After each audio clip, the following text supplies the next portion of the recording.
যে কথাগুলো এই জন্য বললাম যে আমরা শুধু এই মাহফিল একটা বছরে করলেই শেষ হবে না। যুবক ভাইয়েরা চাইলে এখানে মাহফিলের পরিবর্তে ব্যান্ড সঙ্গীতের আয়োজন করতে পারতো না? তখন টাকা পয়সার অভাব হতো না, মানুষও হাজার হাজার থাকতো।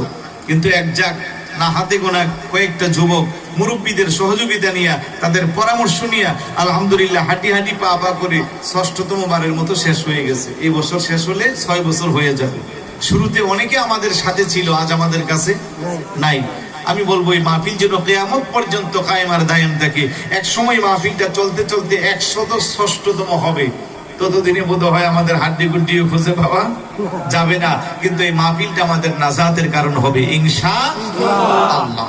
তো এই মাহফিলটার মাধ্যমে কমিটিতে যারা আছেন, বিশেষ করে এই কমিটির সাথে যে যুবকরা আছেন, আপনারা আপনাদের জীবনটাকে পাল্টাবেন, আপনারা এই সমাজের যুবকদের আদর্শ হবেন, আপনারা মডেল হবেন।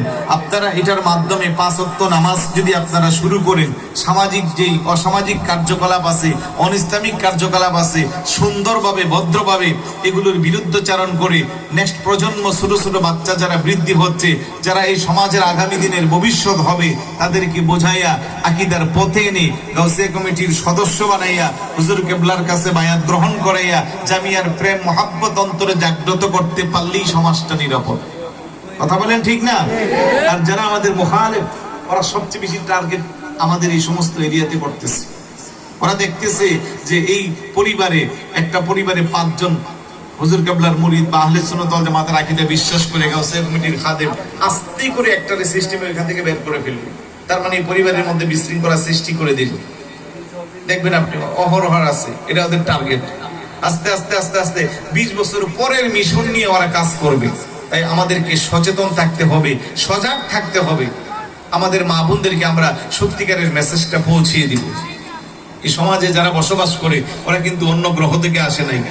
কিছু মহিলা আমাদের কারো বোন, কিছু মহিলা আমাদের কারো আম্মা, কিছু মহিলা আমাদের কারো সন্তান। তাহলে এদের জিম্মাদারি দায়িত্ব আমাদের কাছে আছে না নাই?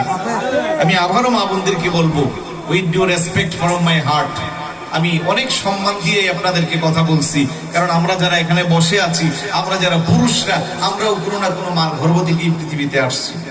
সুতরাং একজন মাকে ছোট করা, মা জাতিকে ছোট করার সময়। কাউকে ছোট করবো না, শুধু এইটুকুন বলবো, আপনাদের কদমে হাত রেখে বলবো, আপনারা ইসলামকে ভালো করে মানেন, ইসলামকে ভালো করে পরিচর্যা করেন, হুজুরের জীবন আদর্শের শিক্ষাকে বাস্তব জীবনে কাজে লাগান। সন্তান গর্বে আসছে, আপনি হাত উঠাইয়া ফরিয়াদ করেন, রব্বি হাবিলি মিনাস সালিহিন, আল্লাহ আমাকে নেক সন্তান দাও। আল্লাহ চাইলে দিতে পারে কি পারে না? আপনি দেখবেন সন্তানের কারণে অনেকে কবরে গিয়েও শান্তি পায় না।